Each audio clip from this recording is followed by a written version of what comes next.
Good evening. Thanks for joining us. I'm Megan Roberts.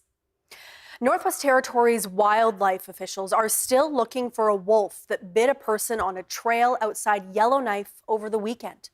The person was treated at the hospital for puncture wounds.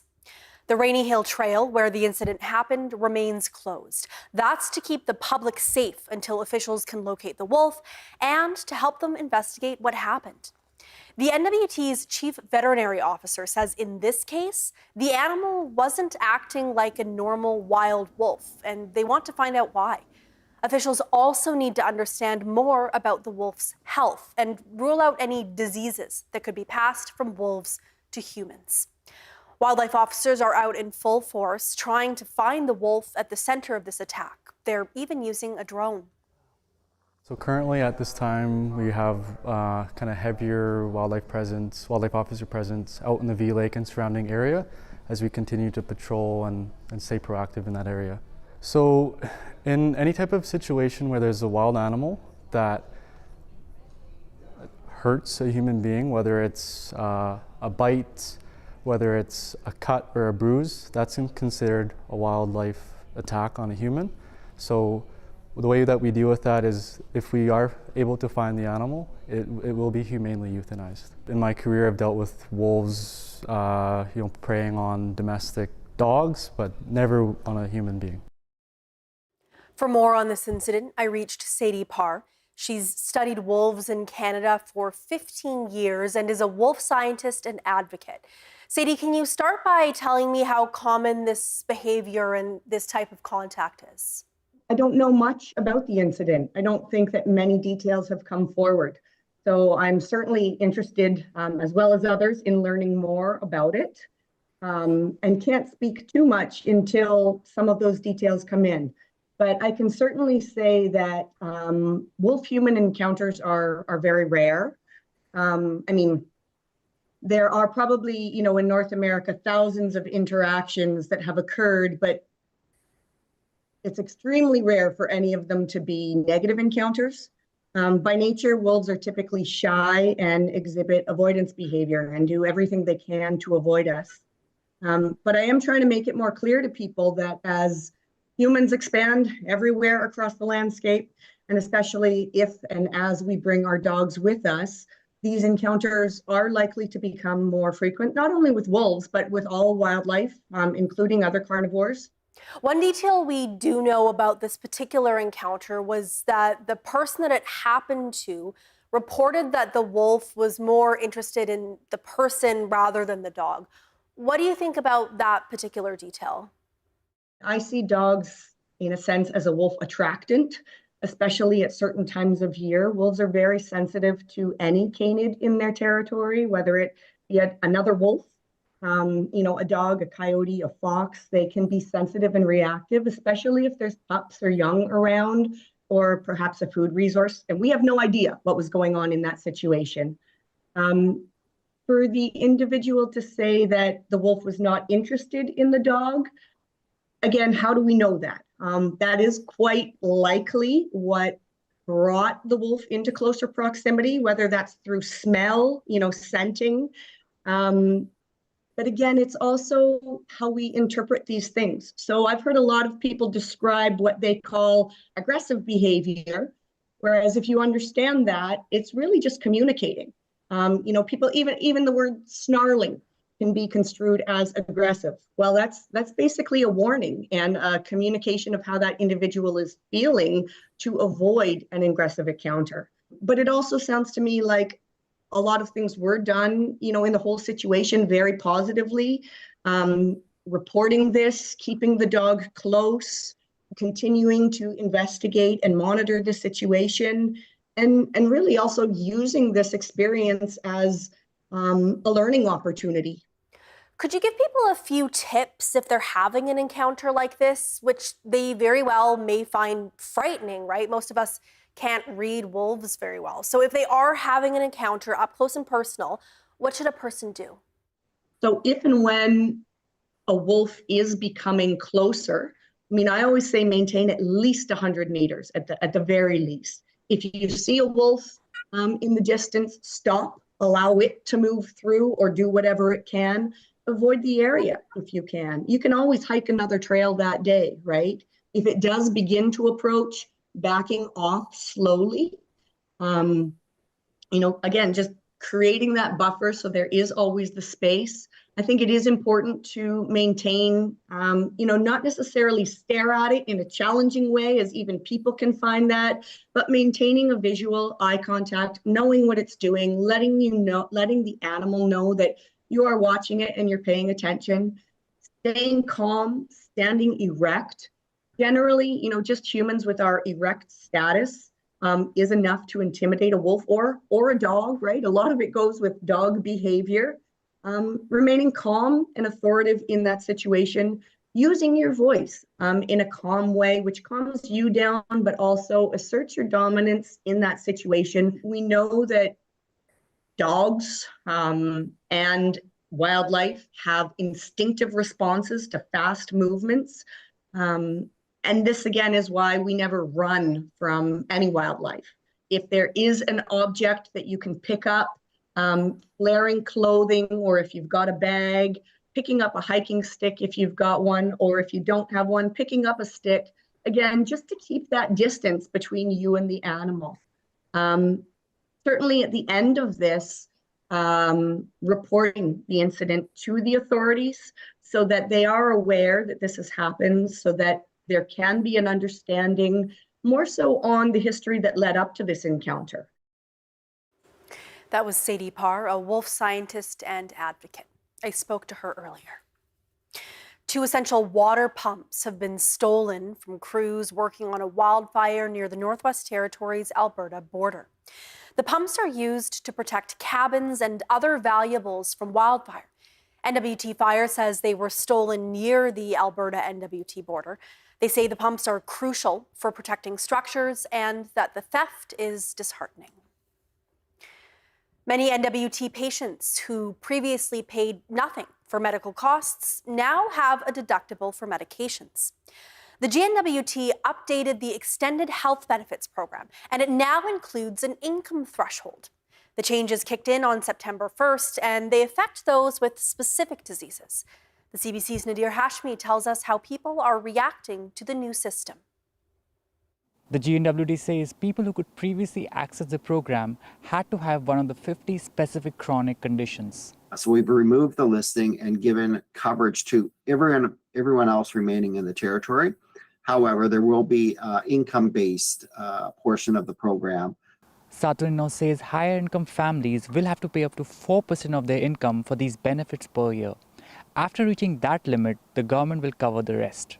A Yellowknife patient with type 1 diabetes and kidney problems says his insulin and medication used to be fully covered, but that he now has to pay a portion because of his income. I do believe it is not fair for a lot of people. It's going to make my life a little bit harder. The amount of money that I get paid on a monthly average is just enough for my rent and all of my bills. And now they're adding an extra expense. Thompson says he shouldn't have to pay anything for life-sustaining medication. Saturnino says this new approach is fairer and includes more NWT patients. Ian Wasserman is the owner of the Medicine Shop Pharmacy. In an email, he says it's too early to predict the full impact of the changes, but adds that healthcare costs for residents with chronic conditions can be a barrier to care. Nadir Hashmi, CBC News, Yellowknife. The number of Nunavut government employees making over $100,000 has climbed significantly in recent years. The GN is not required to publicly share the salaries of its employees. CBC News filed an access to information request to learn more about how much GN workers are paid. TJ Deere tells us what he found. More than 1,300 Government of Nunavut employees earned at least $100,000 in base salary last year. CBC News filed an access to information request asking for specific salary figures, but clauses in the territory's privacy legislation only allowed for a salary range to be released. Among last year's top earners, the highest paid employees took home a minimum salary of more than $239,000 and a maximum salary of almost $300,000. For comparison, the 2021 census found that the median post-tax income in Nunavut was $84,400. As part of CBC News' request, salary information dating back to 2018 was included. The number of GN employees earning at least six figures has increased every year from 2018 to 2023. From 2018 to 2021, the percentage of GN employees earning at least six figures has, on average, also increased. The last GN report, which says how many people work for them, was for the 2021-22 fiscal year. In previous years, the territory's chief medical officer of health was the highest earner. The salary of Nunavut's now former top doctor was not included in last year's disclosure. The Department of Health has always had the most employees who made at least $100,000 in base salary. The idea of a public salary disclosure in Nunavut has been discussed since at least 2016. The topic was last brought up in April during committee meetings. The GN said work was paused due to concerns brought up by the Inuit Kayumayaitukangit Katimayit. But in a statement to CBC News, Premier PJ Akiahok said work has resumed, adding they're working on how to release salary information without compromising the privacy of GN workers. The Minister of Human Resources was not made available for an interview. TJ Deer, CBC News, Iqaluit. Oh, imagine how good the TV's gonna look now. And spoiler alert. No! Don't panic. Don't panic. Cut to. Well, we're not cutting to. What do ladies want to watch? Look out! It's drama. Oh. I'm ready for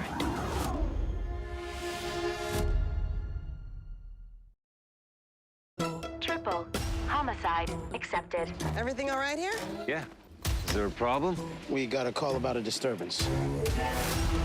I just think there's something really off about this guy.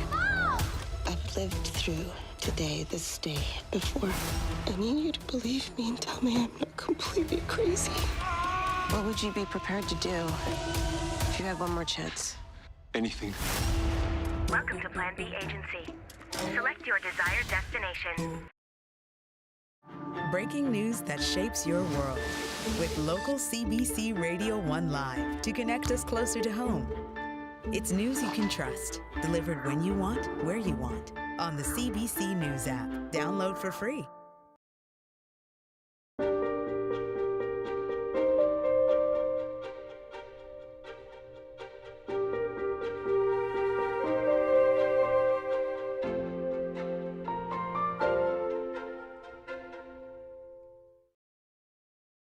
Imagine how good the TV's gonna look now.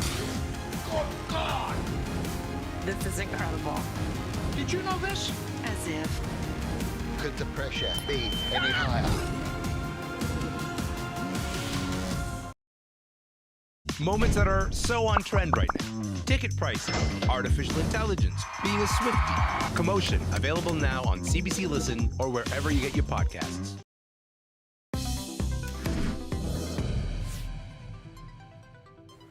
Today marks National Suicide Prevention Day.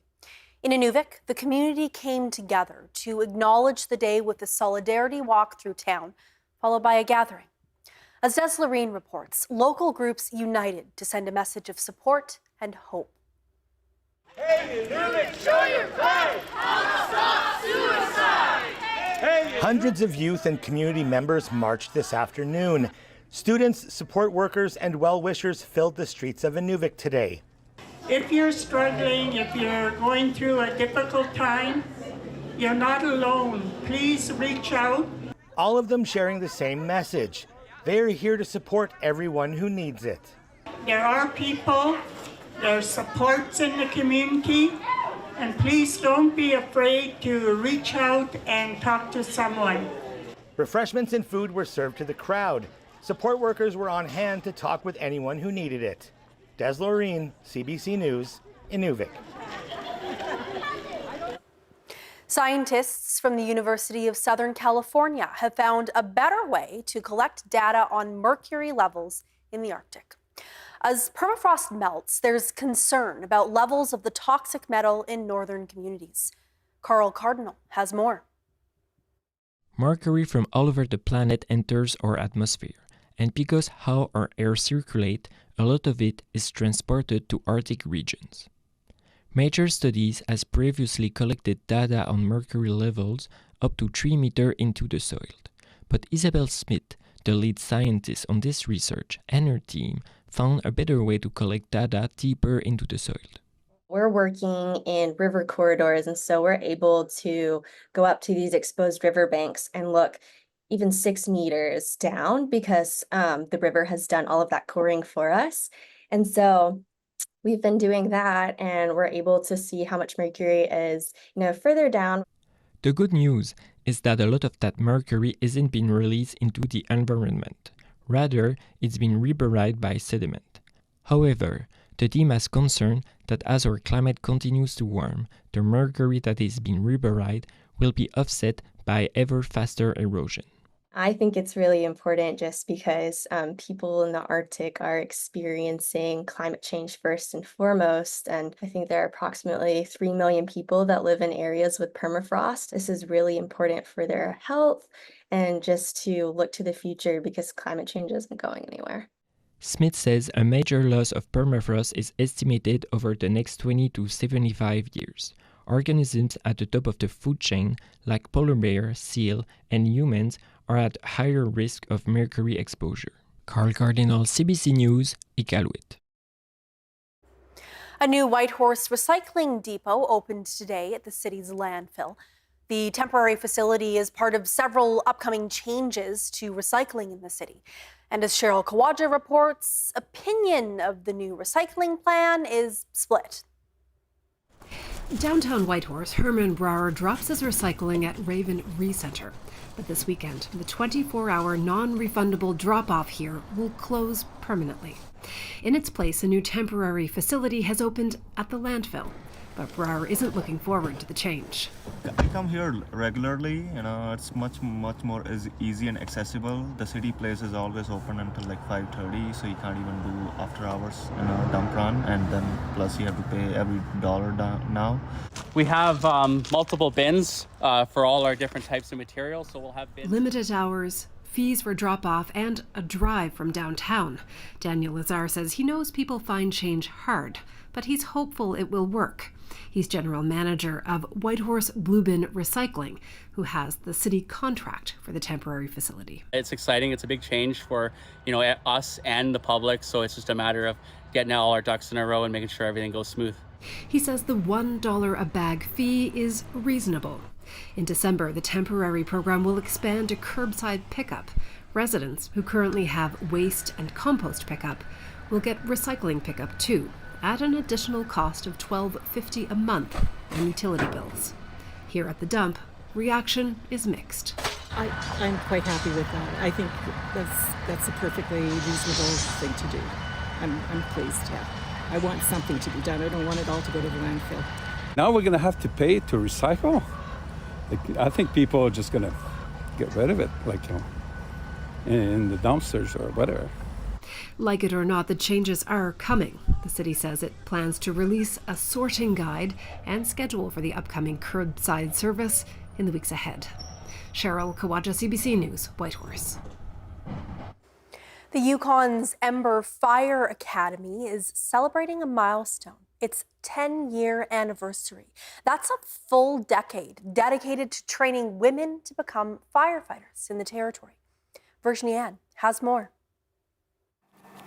Oh my God, now that you're filming, you can't do it my helmet. The helmet, the clothes, the technique. Here, everything related to firefighting is new. This is the second day of training at the female-only academy. For these women, it's a chance to learn at a place that might not otherwise be tailored for them. I definitely find the helmet super heavy on my little neck.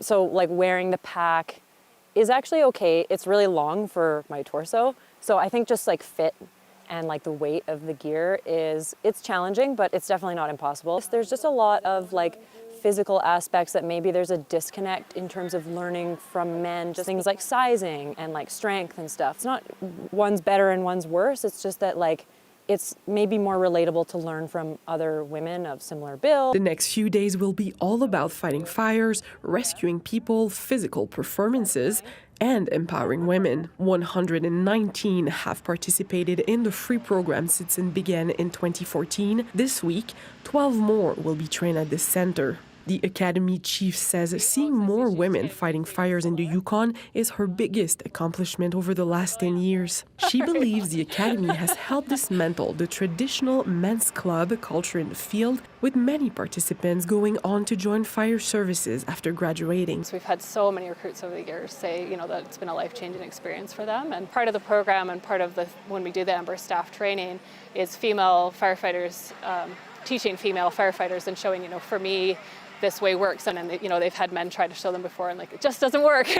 That's a huge piece of it is, women lifting up and supporting other women and empowering other women. It's pretty cool. Adams says she wants to see more training opportunity outside of Whitehorse in the next 10 years. Her biggest hope? To see women answering the call to address the firefighter shortage in the Yukon communities, all while fighting fires. Virginie Anne, CBC News, Whitehorse.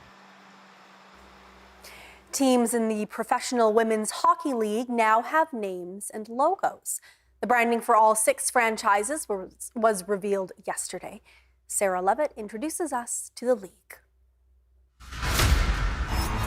It's official, the teams have names and logos. Ones the Professional Women's Hockey League says are deeply rooted in the history of the home cities. Minnesota Frost, Toronto Scepters, Ottawa Charge, Victoire de Montréal, New York Sirens, and Boston Fleet. I play for la Victoire de Montréal. Donning brand new Montreal merch, the name an ode to the city's sporting successes, forward Catherine Dubois says she's absolutely thrilled. I love the name. The name is very Montreal.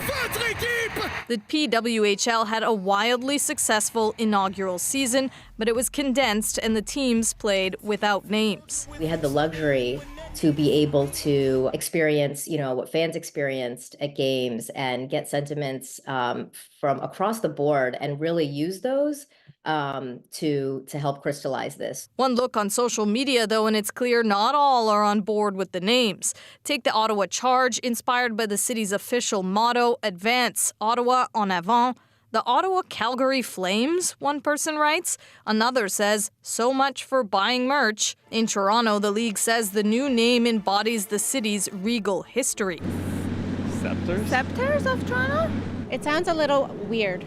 And Montreal? I kind of like the French name. I don't think I would have chosen Victoire. Many, though, are excited about connecting with their team more deeply. I'm excited to keep watching them, keep supporting them. And last season was bigger and better than I think we could have ever thought. And to see the fans that came out to all of our games to support us, to sell out arenas and set records day after day, it was crazy. And I think this season we're just looking to do the same. Keeping that momentum begins with these fresh threads.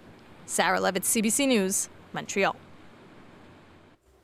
A Canadian Navy submarine commander has been honored by the Portuguese Navy. Lieutenant Commander Harrison Wynne worked as an advisor on the Portuguese sub NRP Arpau during a trip to the Arctic.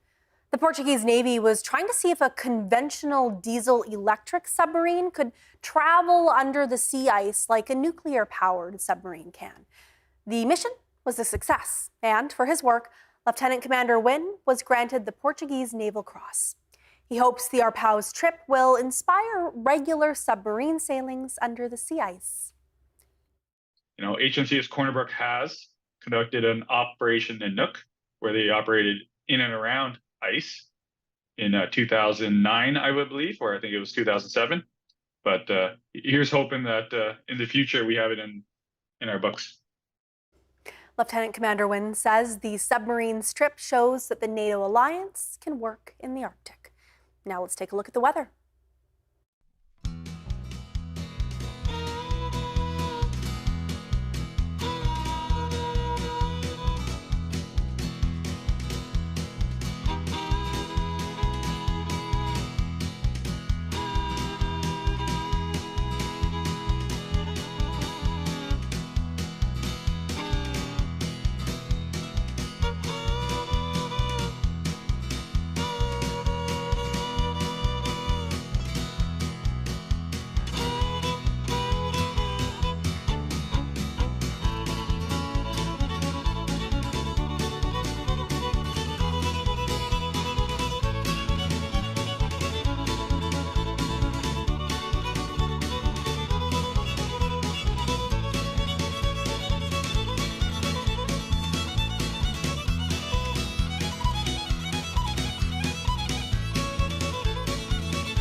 that is Northbeat for tonight. For news anytime, you can always go to our website, cbc.ca/north.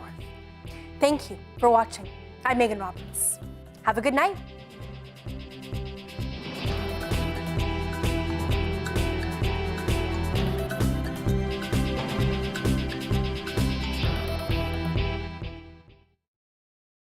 Why, hello. You want it? I got it. This is so cool. Focus, focus, focus. Here we go. Oh, imagine how good the TV's gonna look now. Oh, God! This is incredible. Did you know this? As if. Could the pressure be any higher?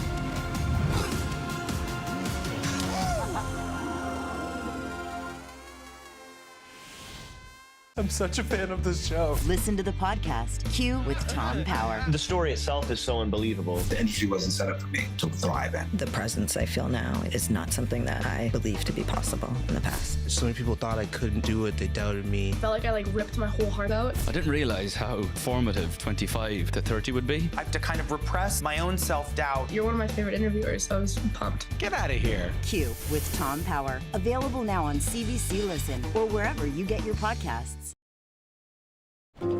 My dad was a railway porter. It was just about the only job a black man could get. But he had big plans for us. Music would be our ticket out of poverty. I knew we couldn't afford that piano, so I practiced twice as hard. Nice, Daisy. Okay, Oscar, let's hear it.